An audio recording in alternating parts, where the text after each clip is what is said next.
Olá a todos, vamos começar aqui mais um Tudo Novo Cast. Nosso podcast está fazendo aí já um sucesso bacana, temos gravado episódios sensacionais, um lugar para a gente bater um papo com gente que tem visão, que conhece, que pode realmente trazer ideias para transformar o nosso estado de Goiás, gente que tem história, né? Quantas histórias bonitas a gente já contou nessa mesa aqui. Eu tenho dito assim que o meu maior papel na política é criar uma mesa da confiança, né? Criar um lugar onde as pessoas de bem, e quantos goianos, quantas goianas, pessoas extremamente capazes, que podem ajudar a transformar o Estado, eles querem achar uma mesa para sentar, para ajudar nesse projeto de transformação do Estado, e essa mesa não existia. Pois bem, agora a mesa existe, essa aqui, inclusive te convido a vir estar com a gente sempre aqui. Aqui hoje está num ambiente de trabalho meu, e eu sempre digo que está convidado a andar comigo, a caminhar, a conhecer a nossa história. Então esse aqui é mais um episódio desse Tudo Cast novo. Vários já foram para o ar, com vários feedbacks, né, maravilhosos, de pessoas que estão assistindo, estão gostando muito. E hoje temos um tema muito especial, convidados muito especiais aqui também. Cada um vai se apresentar daqui a pouco, mas nós vamos falar sobre saúde, né? É um tema difícil, assim, de a gente falar aqui no estado de Goiás, assim, eu que estou andando, né? Até estava falando com o Davis, que vai estar aqui com a gente também, que a educação rouba o futuro das pessoas quando eu não invisto em educação, né? Mas quando eu não cuido da saúde, eu não roubo só o futuro, né? Eu roubo a vida da pessoa, eu destruo uma família quando há uma perca e essa perda poderia ser evitada. Então a saúde é algo muito delicado. E uma das coisas que me chama muita atenção da saúde é que quando alguém procura um hospital e a doença atingiu essa pessoa, ela está muito fragilizada, né? Então é um momento onde a pessoa está muito fragilizada e onde ela mais precisa de apoio, onde a palavra qualidade do atendimento, ter amor nesse atendimento é vital, e a gente não encontra isso. Então a gente vai falar de uma saúde que a gente acredita, estou com especialistas, pessoas que são referência para mim, estão escrevendo o meu plano de governo na área da saúde, e eu, na verdade, tenho aprendido muito com eles.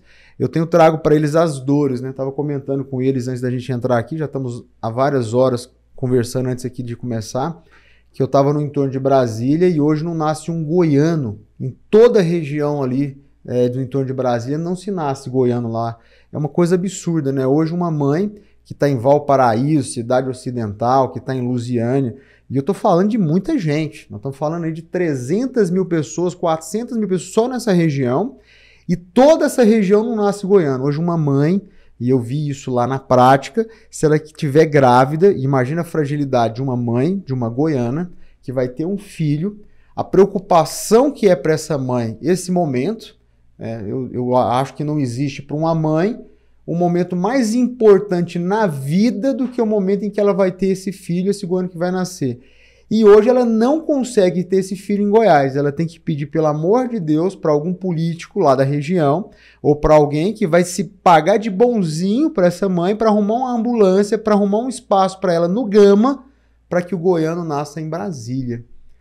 Olha bem, é isso. Eu estava contando essa história para eles do plano de governo, da situação caótica que está lá. Eu estou fazendo essa introdução para vocês entenderem o nível que isso está. Porque existe também, né, uma falácia, né, de que a saúde está maravilhosa no nosso estado, de que tudo foi revolucionado. Precisa saber da realidade. Eu digo que para a gente poder transformar um estado, a primeira coisa é eu entender a realidade, eu falar a verdade para as pessoas. O que eu tenho na mão, o que eu preciso fazer. Quando um goiano não pode nascer em Goiás, tem algo muito errado, muito errado. E pior, tem um hospital lá que tem uma placa dizendo que é maternidade, mas a gente sabe que não é, ou seja, é uma coisa que é triste mesmo, e isso é o que a gente tem vivido. Tivemos um amigo nosso esses dias que sofreu um acidente, fez um exame no Hugo, e aí não se conseguia acessar o exame no sistema. Aí, resultado, ele esquecendo tudo, um acidente complicado, foi meio desesperada, fez todo o processo de exame, mandaram ele embora. Não, a gente não consegue acessar seu exame, você vai ter que ir para casa. Quer dizer, se fosse grave, numa situação de morte, teria falecido ali, não teria feito nada. Então, essa é a situação que eu tenho visto, né? Quando eu estou viajando o estado, a gente viaja para perguntar das dores, então é uma situação que precisa ter muita competência, ter gestão, precisa ter visão do que fazer na saúde. É por isso que eu tenho convidados aqui maravilhosos que vão se apresentar para vocês verem quem que está nessa mesa maravilhosa e quem está nos ajudando, né, a construir o futuro da saúde para o estado de Goiás e como dá para fazer coisa nessa saúde. Se apresenta aí, André, para essa turma aí, para eles entenderem. Seja bem-vindo, André. É um prazer ter você aqui com a gente. O André que é um guerreiro aí junto com a gente nessa batalha. Eu que agradeço, Edgar. Assim, é muito bom estar com essa mesa cheia de gente competente. É muito bom poder contribuir com o novo. Meu nome é André Ramos, eu sou CEO de uma empresa que chama-se Mindfy. A gente trabalha com tecnologia para a área de saúde. Eu tenho formação em engenharia de computação, mestrado em engenharia biomédica. Para quem não sabe, engenharia biomédica é uma área da engenharia que é específica para o desenvolvimento de tecnologia para a saúde. Então a gente estuda saúde, eu chego a estudar até fisiologia humana, a mesma matéria que os médicos estudam, né? Então a gente tem que, enquanto engenheiro, estudar fisiologia para entender como é que funciona o corpo humano, pelo menos ali no básico, vamos pensar assim, para a gente poder criar tecnologia que de fato funciona, que resolve o problema. E o ponto é, tecnologia não é o futuro. Já virou passado, já deveria estar rodando em toda a saúde e a gente tem uma distância muito grande ainda do que é possível fazer já hoje do que está efetivamente instalado no estado em termos de tecnologia. Então a gente vai falar bastante sobre isso hoje aqui.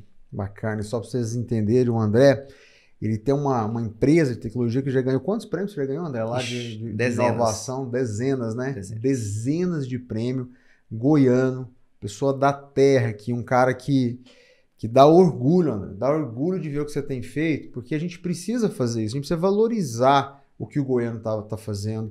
Eu estava em Caldas Novas, estava contando para o André, visitei uma indústria do José Roberto Assi, e quando eu estava lá, um goiano de Caldas Novas, um jovem como o André, lá eles fazem uma série de eletrônicos, de componentes para plantadeira, que toda plantadeira de grãos da América Latina tem esse produto dele, um produto de alta precisão, controlado eletronicamente, e lá eles fazem a placa, eles fazem toda a prensa da placa, eles programam os microchips, toda a parte eletrônica é feita lá, uma máquina japonesa de altíssima tecnologia, um ambiente de um primeiro mundo. Inclusive ele diz que várias pessoas vão visitar essa indústria e ficam impactados com o nível de tecnologia que eles têm.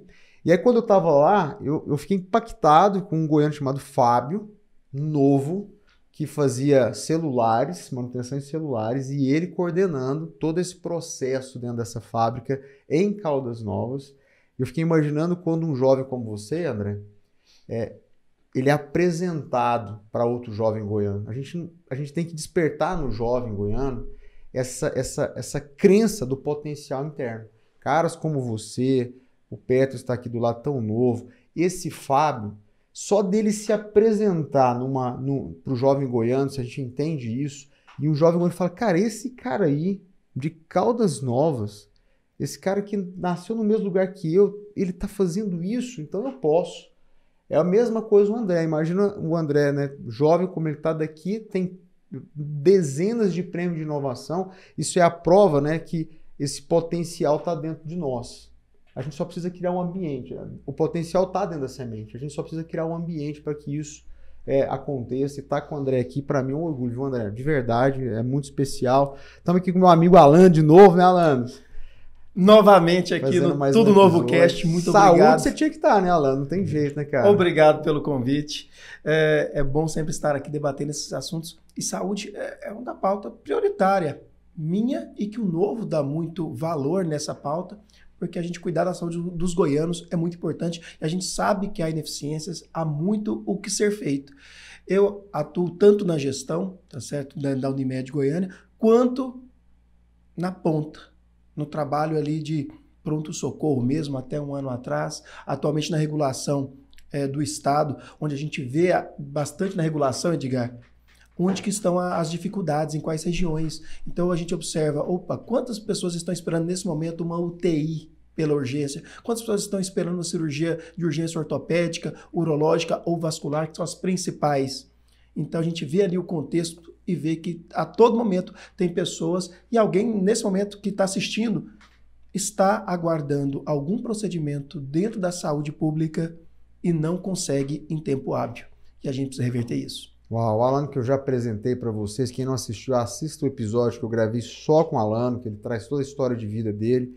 Cara sensacional, currículo, conhecimento absurdo, capaz, é um cara totalmente capaz de nos representar no Congresso e fazer uma diferença absurda Não tem nenhum deputado federal que se compara ao nível que o Alano tem. Então nós temos que ter consciência disso e fazer esse trabalho de apoiar o Alano nessa eleição que está chegando, porque isso faz toda a diferença para o estado de Goiás e principalmente para a área da saúde, né? E estamos mais com um jovem aqui também, tem uma cara de novo ele, né? E ele Bem imita, cuidado. ele gosta de imitar as pessoas. Tudo Daqui novo, uns dias né? ele vai começar a me imitar também, vocês vão ver, então, fazer as imitações. Seja bem-vindo, Peterson. Você se apresenta aí, Peterson Lima. Ele falou, não sei se Lima, peço como é que eu vou chamar ele aqui, eu não estou entendendo. Bom dia, Edgar, bom dia, André, bom dia, Alano. Aqui é bom dia, boa tarde, boa noite. Você Boa sabe noite. disso, e boa madrugada também, que o cara Então- assiste a hora que quer. Então, né? eu vou- Esse negócio então eu vou aqui, usar né? o cacuete do Galvão Bueno. Bem dia, tá bom?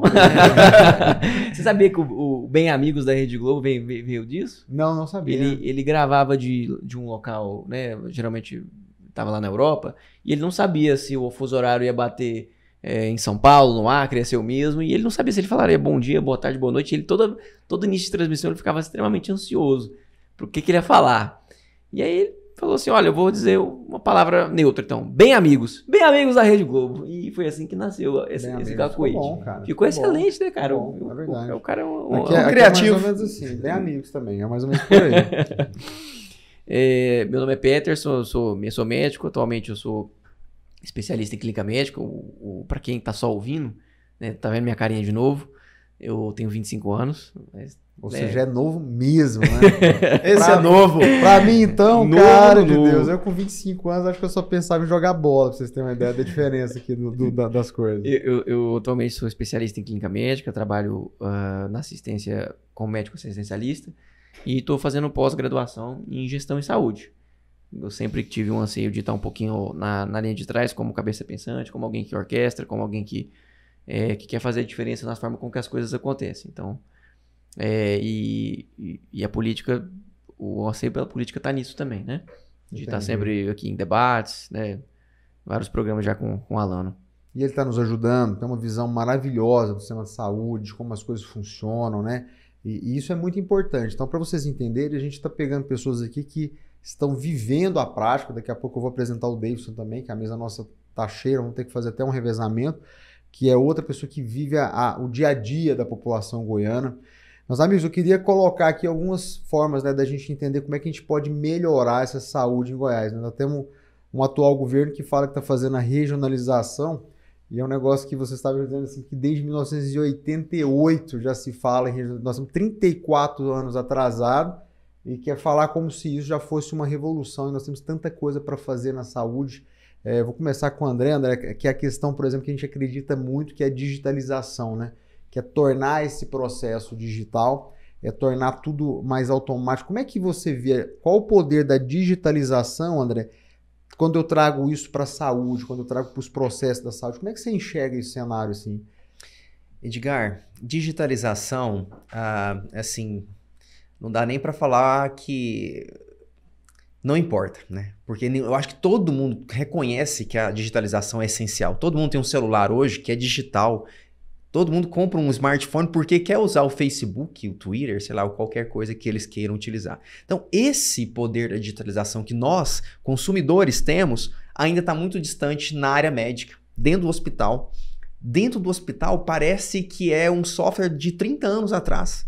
Aquela questão difícil de utilizar, que muitas vezes mais atrapalha do que ajuda o médico. Inclusive, tem estudos que dizem que o médico perde até 70% do tempo dele com burocracia inerente a um software ruim que está lá dentro. 70%? 70%. E eu, Aí você imagina. eu comprovo na prática, viu? A gente passa mais tempo com papel do que com o paciente. Meu Deus. Com papel digital, né? Que é transformando os erros, os vícios do papel em digital. Com Que isso é certeza. o que acontece demais Na na área de prática não tecnologia. está resolvendo nada nesse Nada, caso, tá né? piorando, porque você imagina o seguinte, 70% de tempo perdido para um paciente, multiplica por um outro dia, o médico poderia ter uma produtividade muito maior, no mínimo o dobro de produtividade. E poderia, né? Nesse momento que ele está no computador ali, só ele e a tecla, ele está acolhendo, conversando, olhando mais para o paciente, que é uma queixa muito grande hoje, que o médico ele está perdendo o tempo de contato com o paciente e deixando esse tempo ali no computador. Com processos mais inteligentes, né? Esse tempo poderia ser diminuído e ceder mais tempo ao paciente.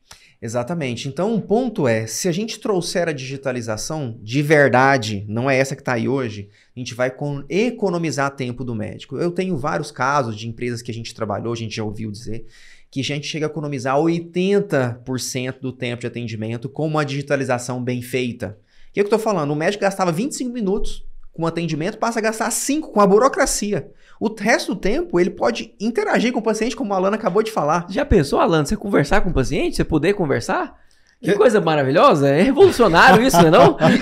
E muitas vezes isso trata o paciente, muitas vezes o que ele quer é ser bem atendido, ser reconhecido, que o médico volte a tocar nele, examinar, coisa que a gente está cada vez se tornando mais escasso hoje nas consultas médicas. Isso é médicas. tão real, né, Alan, que assim, é muito claro, né, que os médicos, quem tem dinheiro e pode pagar por médicos melhores, o que mais acontece é um tempo de qualidade para se conversar, né? Vocês já repararam? Sim. É um tempo de qualidade, porque o ato do médico escutar o paciente, e existe uma relação muito bonita do brasileiro com o médico, existe uma relação de respeito, de admiração muito grande. A gente sabe que a sociedade brasileira tem essa visão de admiração pelo médico. Então, esse processo, ele é muito importante. Você quer ver um cara magoado para casa, é quando o médico nem olha na cara dele e ele vai... É ou não é? A gente sabe disso. E quando não se tem esse tempo, isso é muito crítico.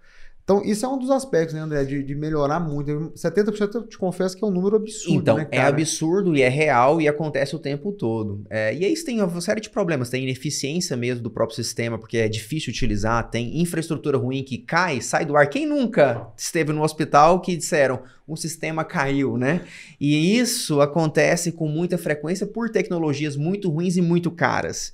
Então, se a gente melhorar esse ponto da digitalização, a gente já vai ter um ganho gigantesco só por isso, só por melhorar os softwares que já em teoria já existem, mas a gente vai colocar uma questão muito mais eficiente ali para trabalhar, já melhora. E outro ponto importante é que existe uma iniciativa do próprio governo federal que chama Rede Nacional de Dados em Saúde, que tem o objetivo de integrar os dados dos pacientes do hospital público com o privado para que ele tenha acesso, para que exista um trânsito livre de informações, para que ele não comece o tratamento toda vez. Hoje em dia, cada vez que o paciente chega num ponto de atendimento, ele começa do zero. Qual a sua queixa? O que você está sentindo? Então, o paciente ele vai sendo reatendido várias vezes durante uma mesma jornada. E lembre-se, esse reatendimento causa custo, porque toda vez vai ter mais tempo de médico perdido, às vezes exames duplicados e tudo mais. E tudo isso pode ser resolvido se a gente tiver vontade de resolver. Não existe impedimento técnico. Quem falar que existe impedimento técnico para falar isso, está mentindo. Até porque, não existe. Eu uso muito da digitalização, né, da minha empresa que tem essa origem,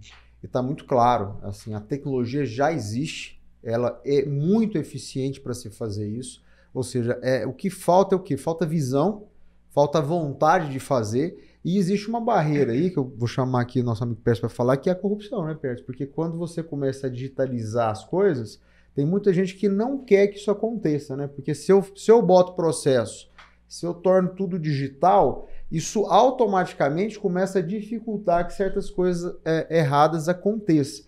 E isso existe hoje na saúde, você que está lá dentro, que é médico. Hoje nós precisamos melhorar muito esse controle da corrupção. Como é que é a sua visão sobre isso?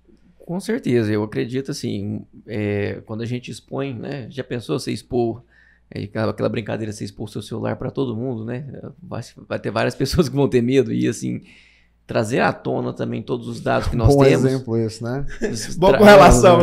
Traria a mesma coisa. Vocês já imaginaram se tudo que está acontecendo de errado, que você vê que a ineficiência, mesmo com muito dinheiro sendo investido, você imagina assim, nossa, essa empresa ganha tanto dinheiro, essa OS ou essa prefeitura destina tanta verba para a saúde, por que não está melhorando os salários, não está melhorando a qualidade do serviço, não está sendo feitas as manutenções na infraestrutura, ou seja, praticamente está estagnado tudo e você vê uma receita muito grande para tudo aquilo. Então, assim, o medo é você abrir esses dados, né, e expor o tanto de gente que pode estar envolvida em algum tipo de escândalo, alguma corrupção. Eu vou ser bem sincero para vocês, assim, eu conheço pessoas próximas a mim que passaram por OS aqui no estado de Goiás e saíram de lá deprimidas pelo processo.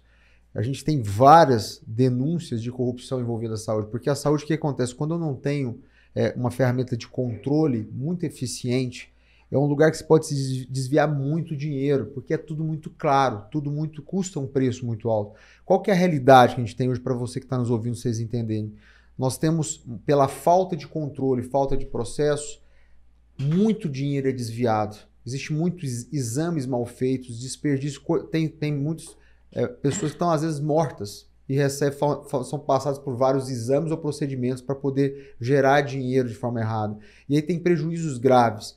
Um prejuízo da população, isso tem um custo efetivo de vidas, tem um prejuízo para o médico. Hoje o médico não ganha bem mais, o médico é uma classe que tem sido pressionada para poder ter cada vez uma renda pior. Então, se você for conversar com os médicos, você vai ver que, apesar de ter um ambiente no qual eles poderiam estar sendo valorizados, ou seja, eles têm um ganho de renda porque eles estão na solução, ele é um ponto central de uma solução eficiente, isso não tem acontecido. Então você tem um esmagamento do médico, ou seja, os médicos estão ficando pressionados, cada vez ganhando menos, empresas que estão assumindo isso pelo descontrole, não é pelo fato de ter OS, tem que deixar isso bem claro. É bom que tenha isso, tornou mais ágil, melhorou muito o que estava antes, mas se tem o descontrole, se abre janelas para a corrupção e de um nível absurdo. O que a gente precisa entender? Que quando eu digitalizar, quando eu trouxer processo, eu trouxer gestão para isso, não tem jeito, não vai ter como eu inventar cirurgias, eu inventar prótese, eu inventar que dê um medicamento,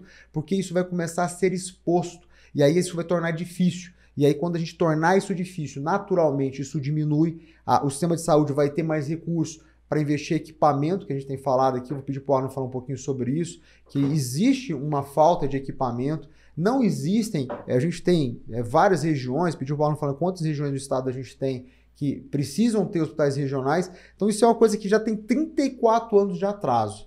Nós temos que entender que a velha política não vai mudar isso, não vai mudar, nós temos que entender que tem que entrar pessoas novas, fora do sistema, fora toda essa aliança que já existe, que é uma aliança do mal mesmo, uma aliança de corrupção, e essas pessoas não querem sair de lá, a gente tem que entender que elas querem que fique como está, e nós precisamos trazer gente nova. Gente que está disposta a digitalizar, a trazer processo, trazer gestão e, naturalmente, esses fatores juntos, eles vão afastar a corrupção e vai dar oportunidade para o médico, vai dar oportunidade para investimento em tecnologia, né, Alana? Isso é real, né?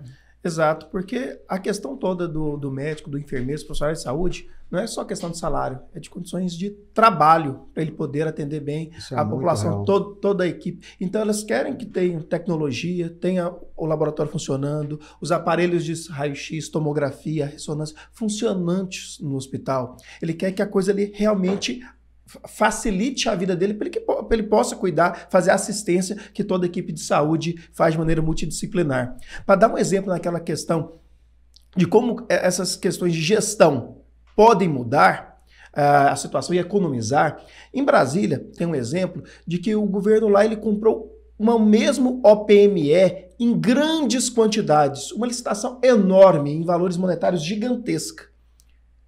E deixou esse produto lá, sem saber quando que utilizar, se realmente era necessário, e com isso começou a faltar parafuso número 14, sobrou o número 20, que era menos usado. Aí você ia ver cirurgias lá em Brasília, o parafuso protuso, com a ponta grande lá no osso sobrando, porque não tinha o número adequado, porque ele já fez a compra grande e deixou lá, agora vocês usam. Com quais intenções foi feita essa compra, ninguém sabe. Hoje existem modelos de compra, onde o produto, como você cadastra ele, quando você tira ele do estoque, você bipa, você já mostrou que levou esse material para o centro cirúrgico. Quando você utiliza ele no centro cirúrgico, você novamente bipa ele, registra que ele foi utilizado, dá baixa no estoque final, e o próprio software de gerenciamento sabe o que está tendo, o que está sendo usado, e já planeja a compra em quantidades menores, já em contrato com o fornecedor, para que não haja estoque a mais, para que não hajam grandes licitações com margem à corrupção.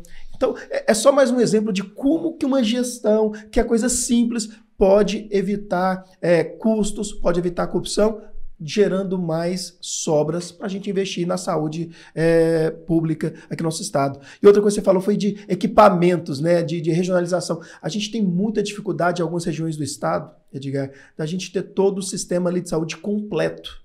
tanto na urgência como em cirurgias eletivas, o atendimento ambulatorial com especialistas. Então a gente vive aí num sistema onde que ele é centralizado em Goiânia. Então, a ambulância indo e voltando o tempo todo. Vários deputados, o único projeto que tem parlamentar deles, das emendas parlamentares, é de comprar ambulância para municípios. E com isso segurar prefeito, segurar vereador na base de apoio dele. E a ambulância não vai solucionar o problema da saúde. Nunca. A ambulância só está transportando o paciente, correndo risco nesse transporte e muitas vezes gerando o chamado favor. Então, você vai ver muito vereadores, deputados, que foram eleitos à custa de favores dentro da saúde. Favores que ele só faz porque a saúde não funciona, ele aproveita do problema para vender a solução.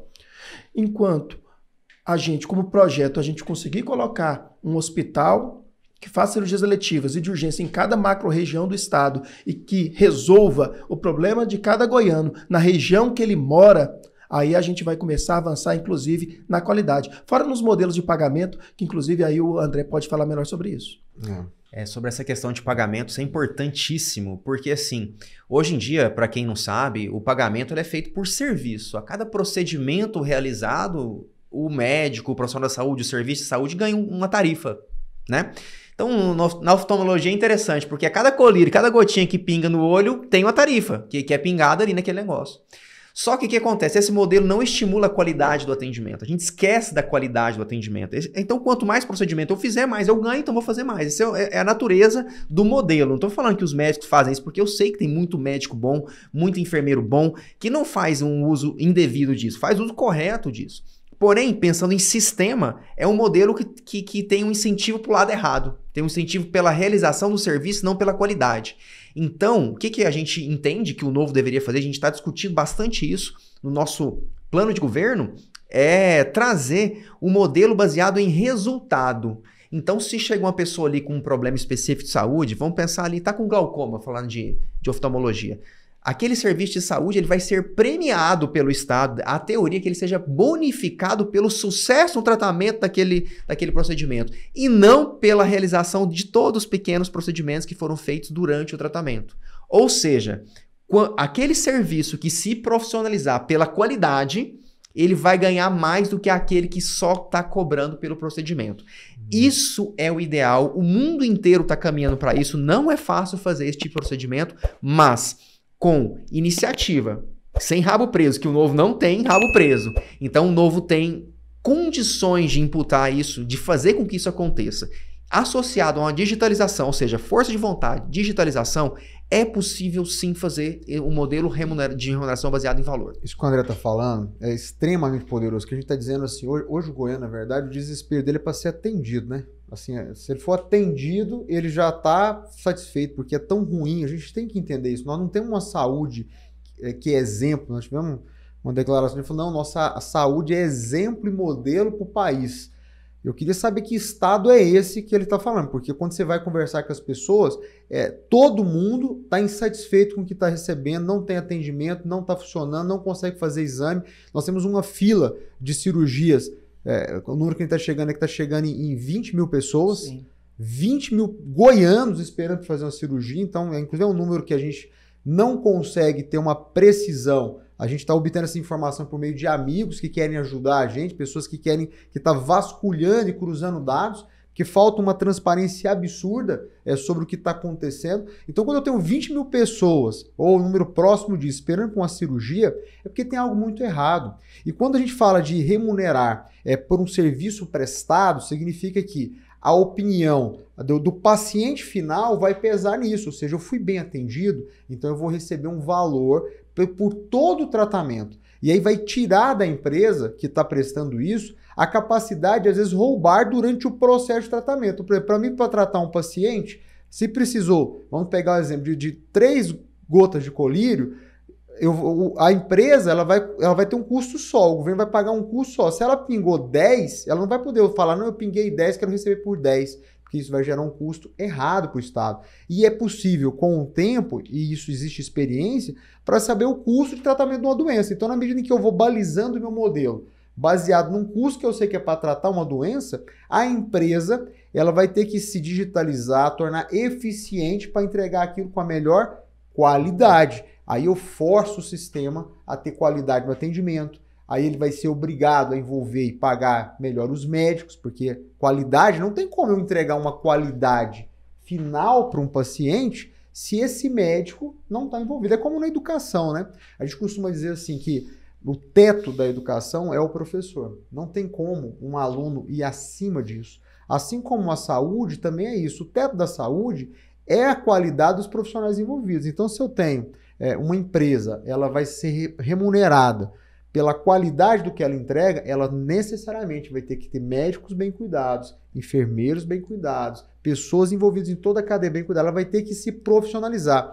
Ela não fica na comodidade. Aí eu posso usar o dinheiro público e gastar aleatório, porque se era para usar 3 doses de remédio, eu usei 50, para ela tá indiferente hoje. Ela só quer receber por aquilo, e isso é muito ruim. Então, esse sistema que a gente quer trazer como uma ideia, e ele pode ser implantado aos poucos, a gente vai criando processo, a gente vai digitalizando. Se nós, só para você que está nos escutando, se nós pegarmos as 5 principais tipos de atendimento em Goiás, a gente ir digitalizar e criar um modelo de pagamento por valor, a gente já revoluciona todo o sistema de saúde, todo o sistema, porque existem doenças, né? Vocês podem me ajudar, que elas são mais comuns, elas são que mais batem na porta e que podem ser tratadas como alvo e automaticamente eu desafogo todo o meu sistema de saúde. Eles são o alvo e o piloto inicial. E é bom a gente entender que nesse modelo de remuneração por valor, o profissional é valorizado.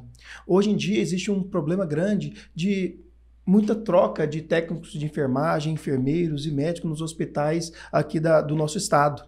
Isso acontece porque vai mudando o OS, vai mudando as empresas que se contratam e cada vez achatando mais o salário, contratam novos enfermeiros, novos técnicos de enfermagem, novos médicos com valores menores. Quando você paga baseado em valor, você está preocupado com o desfecho final, com a qualidade, com bom atendimento, com os índices desse tratamento. Isso é sucesso terapêutico, gente. Então eu preciso treinar a minha equipe e manter essa equipe fixa, porque à medida que essa equipe ela vai ficando mais treinada, eu não vou querer abrir mão desses profissionais. Isso é muito importante para você que é profissional da saúde, que está me escutando, entender como isso pode impactar para você, ser realmente valorizado no seu ambiente de trabalho. E valorizar o profissional, né? Assim, aquele que quer se atualizar, porque assim, essa mentalidade ela é usada para quase todas as áreas que gira o nosso mundo capitalista. Você pode, por exemplo, você acorda de manhã, você quer tomar um café, você quer tomar o seu melhor café. Você quer na sua padaria, a sua padaria preferida. Aquela que faz o bolinho que você mais gosta, aquela que mais te agrada no restaurante, o restaurante que mais te agrada. Você quer sair para poder fazer um passeio, você vai no lugar que mais agrada você, sua namorada, certo? Só não dá para fazer no futebol, né? Futebol não dá, né? O cara que torce pro Vila Nova, por exemplo, tem que passar dificuldade. E aí paixão, aí a gente mexe com paixão, é uma coisa que não se explica. Mas nos demais dá sim. E aí assim, por que na saúde a gente nunca trabalhou com essa lógica? Porque vamos lá, Edgar, eu estando num plantão, sendo o melhor médico do plantão, vamos supor, aquele mais experiente, aquele que mais sabe, aquele que vai trazer mais benefícios para os pacientes, eu vou ganhar o mesmo tanto que aquele que vai lá e vai fazer desastre, vai ficar no repouso, aquele que não vai fazer nada, entendeu? Profissional de saúde, você da enfermagem, você aí que vai pro plantão, você recebe o seu plantão, tá tudo por fazer, o outro profissional não fez nada, mas ele vai ganhar o mesmo que você, saiba disso, né? O plantão dele vai o mesmo que você é remunerado da mesma forma, então você não é valorizado. Aquele profissional que mais se atualiza, aquele que está mais atualizado, que tem menos gastos, aquele que é incentivado a tratar melhor o paciente, ele não tem incentivo nenhum. Na saúde a gente nunca foi incentivado por qualidade, né? É sempre assim, é tanto pelo trabalho, né? Você é quase... É linha de produção, né? E uma linha de produção muito mal feita. A gente já viu, assim, esse problema da saúde não é um problema de Goiás somente, tá? Eu acho que aqui é um problema no Brasil, é um problema mais grave. Eu tive a oportunidade de ir para o Japão, para os Estados Unidos, até ganhei prêmio lá no Japão, na questão da empresa.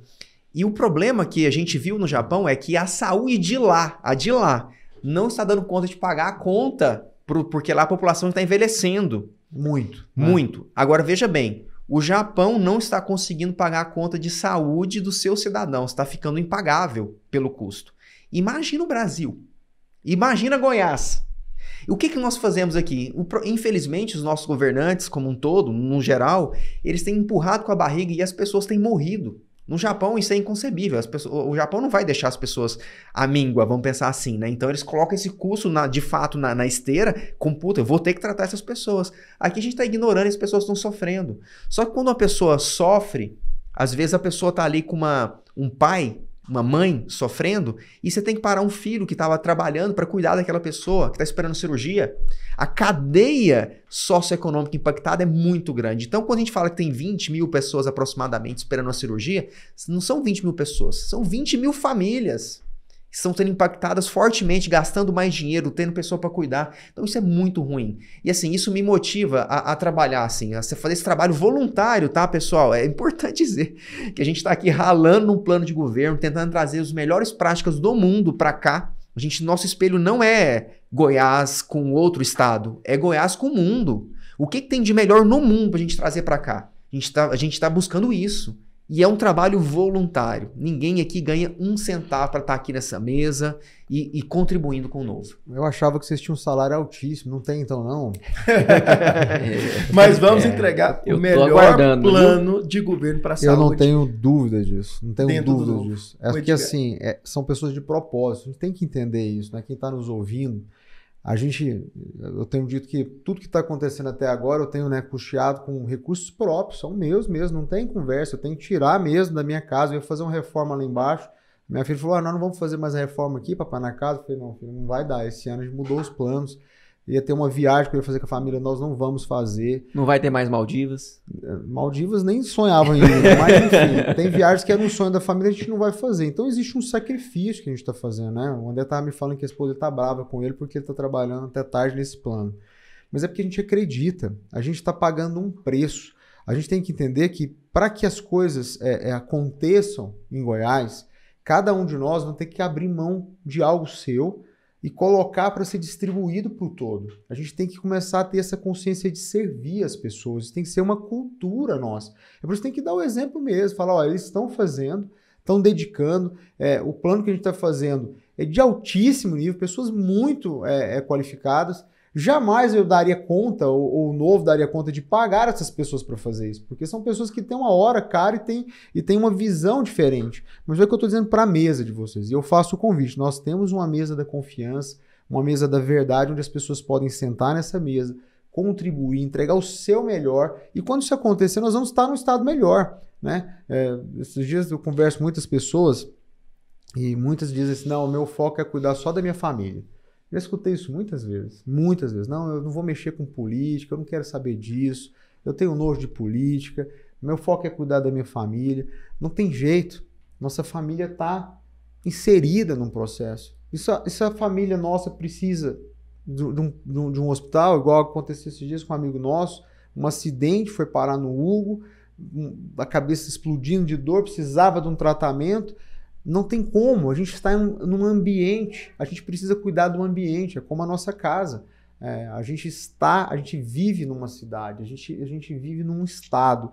Eu preciso gastar parte da minha energia, parte do meu recurso para cuidar. Assim como você cuida da sua casa, nós temos que criar uma mentalidade onde eu preciso entender que assim como eu cuido da minha casa, eu tenho que cuidar do meu município, eu tenho que cuidar do meu estado, eu tenho que cuidar do meu país. É assim que a gente vai fazer diferença, que a gente vai transformar as coisas. Enquanto eu achar que eu tenho que cuidar só do meu quintal, a gente nunca vai conseguir fazer uma mudança real. E uma coisa interessante que a pandemia trouxe foi pela primeira vez, acho que todos nós vivemos em algum momento nessa pandemia com um medo assim, que era compartilhado por todos da mesma forma. Seja aquele que usa só o SUS ou aquele que usa o privado. Veja, a UTI do Einstein já teve uma fila de mais de 200 pacientes. Então assim, você fala, cara, não, eu tenho dinheiro demais, eu tenho uma fazenda aqui, eu tenho 200 milhões no banco. Cara, não tem vaga. Não vai resolver. Não vai resolver, seu dinheiro não vai te salvar. E aí o cara ficava desesperado, porque viu algum familiar com Covid, tinha medo de essa pessoa querer evoluir mal, e não importava, ele não podia socar o dinheiro dentro da boca da pessoa mal. Não. Foi a primeira vez que eu vi um sentimento compartilhado de não importa a sua classe social, era um medo de todos, né? Então assim, por que não melhorar para todos? E outro ponto importante, nós sofremos com a pandemia. Agora, é fato que outras virão. E se a gente não aprendeu com essa pandemia como se profissionalizar na saúde, nós vamos pagar esse preço de novo e talvez muito pior quando a próxima chegar. Pandemias existem o tempo inteiro, epidemias o tempo inteiro e toda hora está acontecendo. A gente tem que ter uma saúde profissional, escalável, que remunere bem toda a cadeia de saúde. E só é possível sem desperdício, sem corrupção. Então temos que acabar com desperdício e corrupção. Aí sobra dinheiro para atender bem as pessoas e profissionalizar tudo. Para que ninguém tenha que pegar uma ambulância e andar 400 quilômetros para fazer uma diálise, uma hemodiálise. Que é outra dor profunda aqui no estado de Goiás, viu? Você tocou bem, André. Eu queria aproveitar esse momento, até pedir pro nosso amigo aqui fazer o Petros trocar com o nosso Davidson ali, que nós vamos estar aqui também, trazer o Davidson para a mesa, que nós já passou 30 e poucos minutos, vocês acreditam? Do nosso? É muito rápido, né? Eu falei para eles assim, ó, vocês vão ver que quando a gente piscar já acabou o tempo, é muito rápido, tem muita coisa para falar. O Davidson trouxe aqui também, está ajudando nós no plano, é um grande amigo nosso, um cara que eu admiro muito. E esse recado, eu acho que é o recado central que a gente quer falar hoje. A gente vai falar de alguns outros pontos agora, que é a questão dos medicamentos, que eles vão falar como as coisas hoje estão centralizadas, a dificuldade que isso traz. Mas a questão da saúde é assim, ó, gente, ela é crítica. Se eu não faço uma gestão, se eu não tenho realmente um olhar aguçado, se eu não valorizo cada centavo da saúde, cada centavo, isso tem um custo. E esse custo são vidas. Existe um impacto real na vida da pessoa. Não tem meia palavra nisso. Não existe meia palavra. Vidas são perdidas quando você tem corrupção no sistema de saúde. Vidas são perdidas quando falta em mim a atitude de implantar os processos de gestão que precisa. Vidas são perdidas quando as pessoas que estão liderando a saúde no estado de Goiás são covardes e não enfrentam de forma clara a corrupção. Isso é uma perda de vidas, isso é real mesmo. Então nós temos que ter uma mentalidade assim, ó, de olhar para a saúde da mesma forma que uma mãe olha para um filho. Ou seja, ela sabe que um filho depende dela para a sobrevivência. A gente tem que ter esse mesmo olhar para o sistema de saúde. Ou seja, a gente tem que entender que o goiano depende desse sistema da saúde para ter sua vida. Dizer já seja bem-vindo aí, Davidson, obrigado pela sua presença. Apresenta para a turma aí, para todo mundo te conhecer. Quem que é o Davidson? Bem, eu sou o Davidson, eu sou farmacêutico, né? Estamos aqui numa mesa com alguns médicos e essa equipe multiprofissional é muito bem-vinda para a área da saúde. Então, eu sou farmacêutico, formei pela Universidade Estadual de Goiás, então eu devo o meu trabalho aos goianos.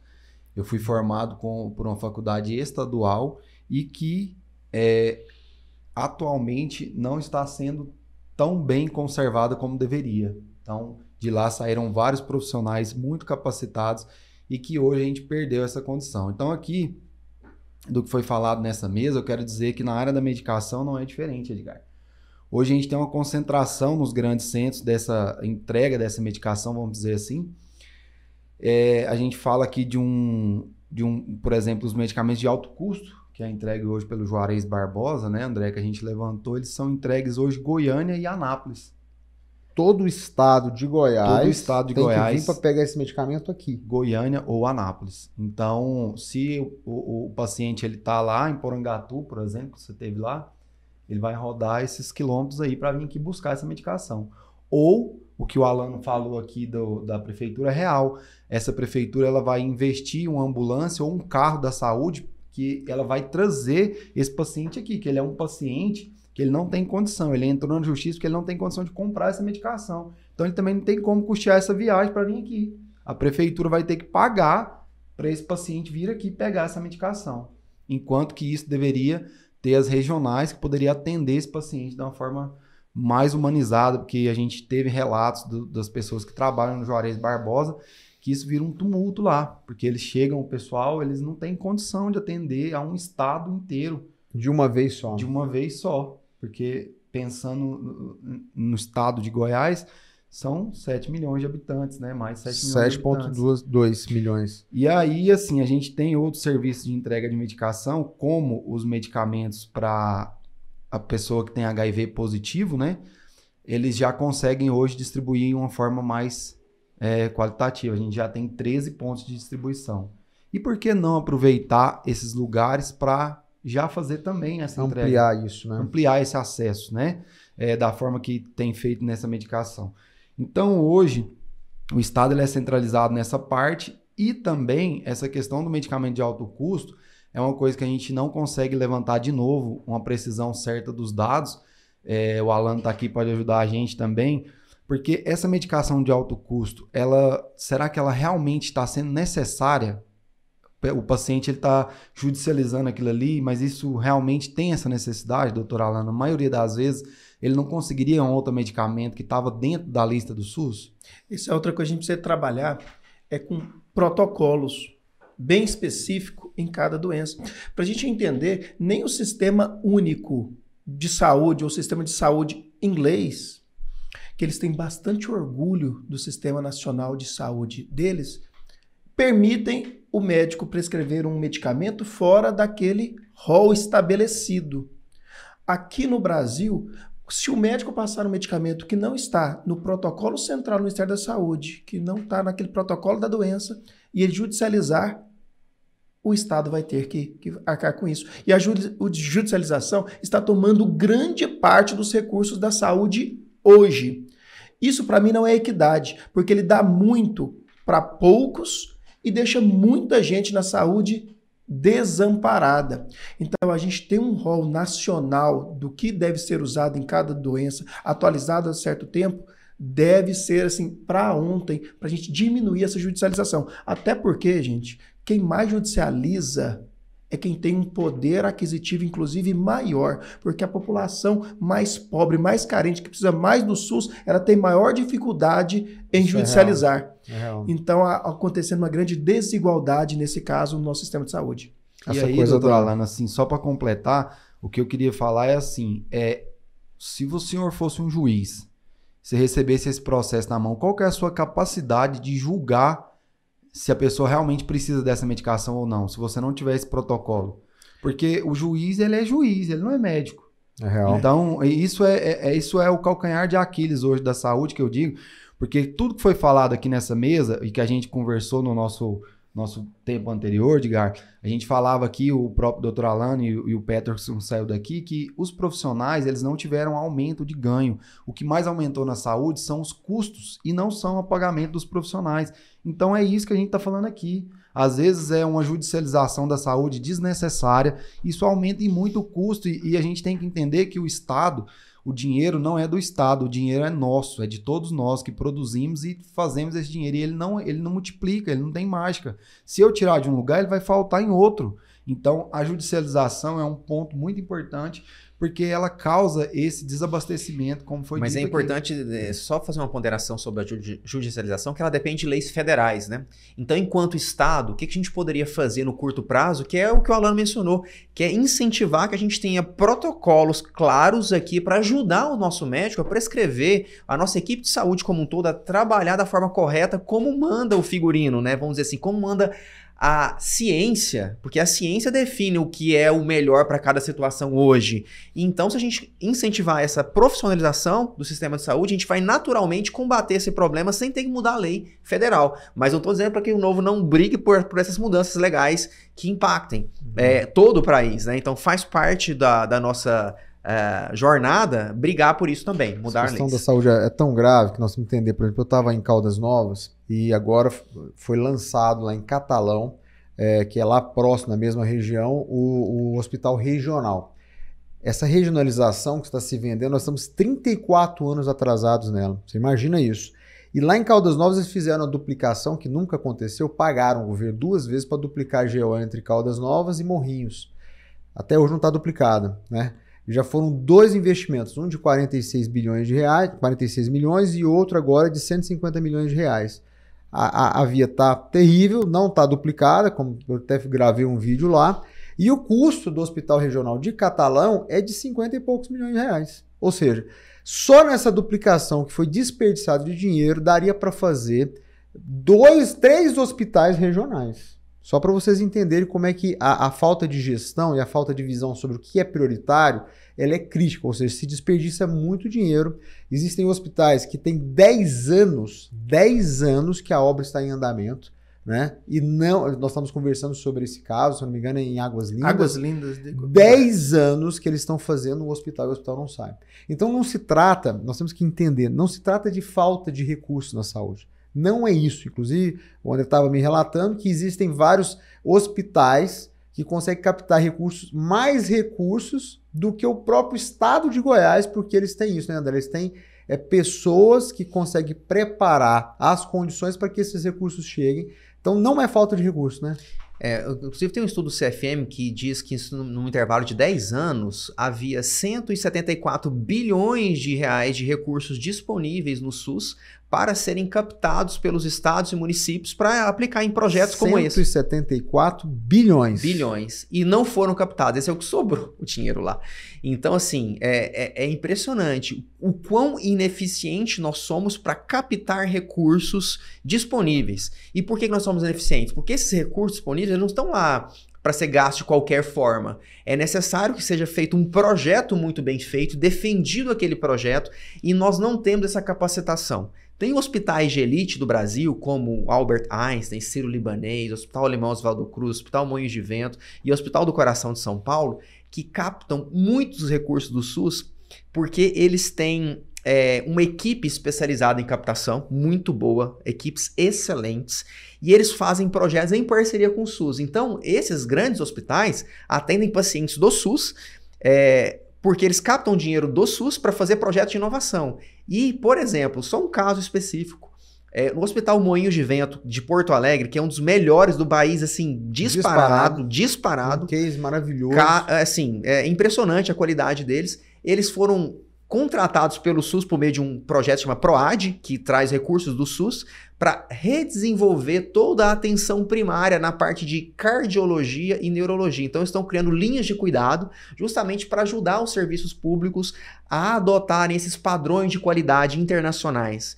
O ponto é, a gente pode adotar o do Moinhos? Pode, mas a gente pode fazer também o nosso, a gente pode aproximar do próprio Moinhos ou de outras instituições que já têm isso e captar recurso no mesmo caminho, no mesmo processo, porque há recurso disponível. Inclusive, o NHS, que é o sistema de saúde da Inglaterra, tem linhas de crédito para país de desenvolvimento.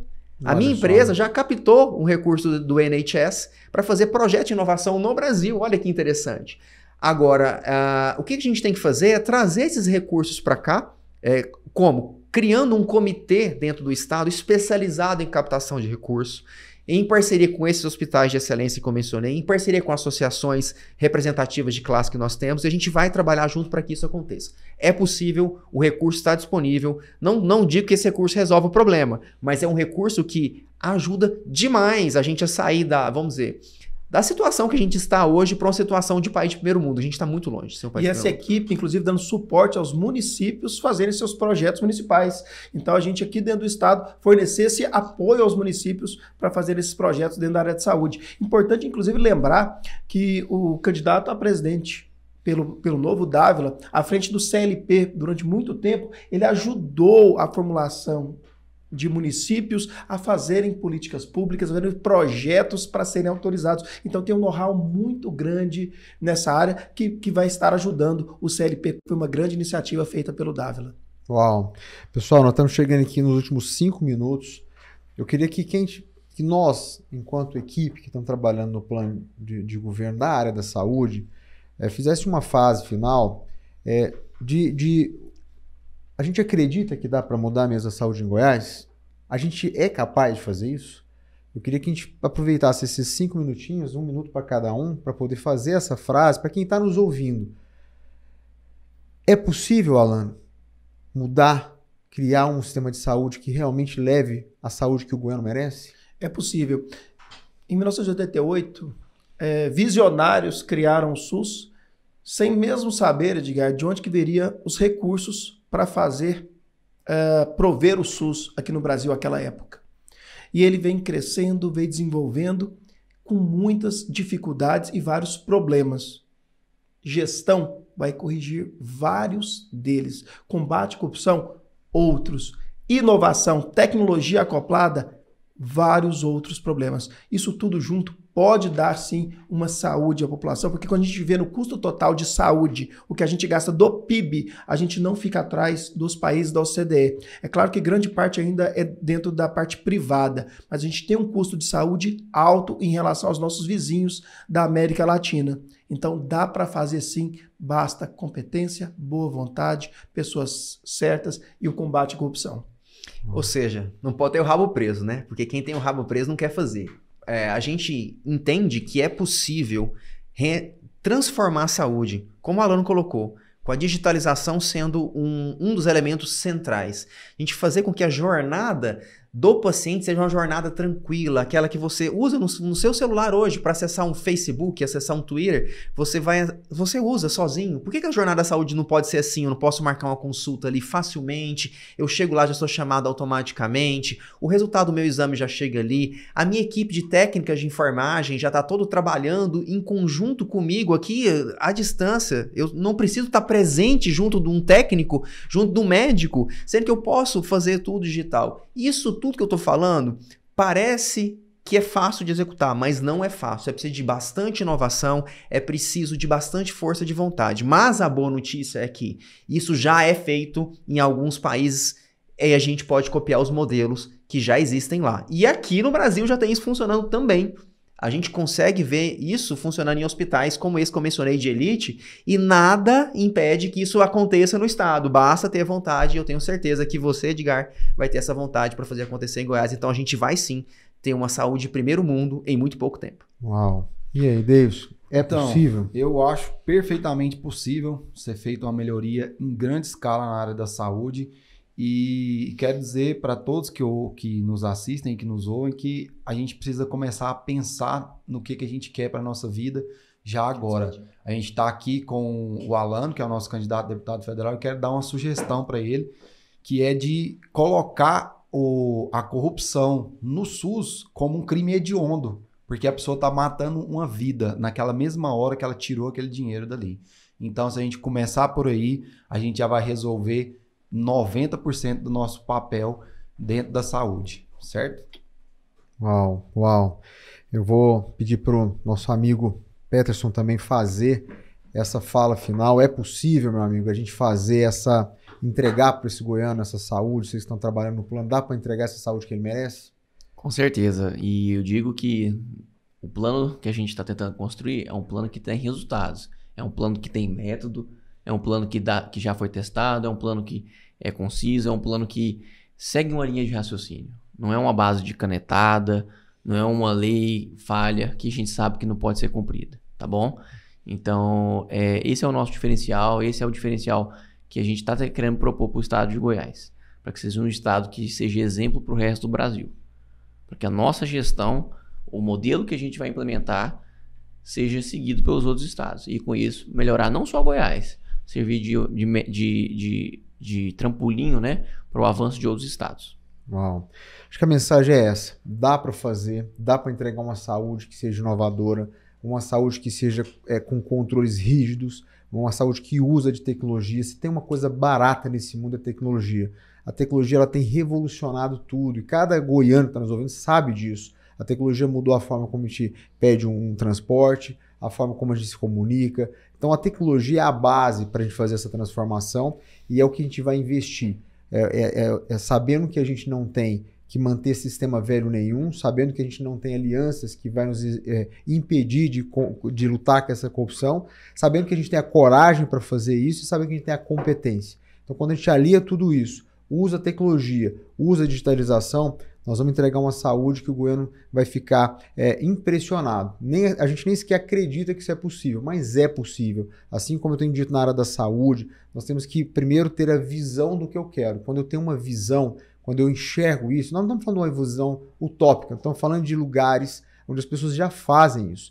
E pode ser lugares do mundo mesmo, nós não somos excluídos do mundo. Se alguém no mundo está fazendo algo bom, a gente é capaz, não há diferença na nossa criação. Quando o goiano nasce hoje, ele não tem diferença nenhuma em potencial de qualquer pessoa que nasce em lugar nenhum do mundo. O que falta é a gente ter a visão, a gente ter a humildade de ir lá aprender, de pedir ajuda para quem pode, a gente criar as mesas com as pessoas certas, ter muita verdade, ter sinceridade, passar longe da corrupção, que a gente faz essa transformação acontecer. Eu acredito muito nisso. Meus amigos, obrigado a vocês pelo carinho, pela dedicação. Não tem salário, mas pelo menos um café a gente pode tomar junto e falar de coisas tão lindas para o estado de Goiás, tá bom? Obrigado, fiquem com Deus. Obrigado. Um abraço e até o próximo episódio aí do nosso Tudo Novo Cast.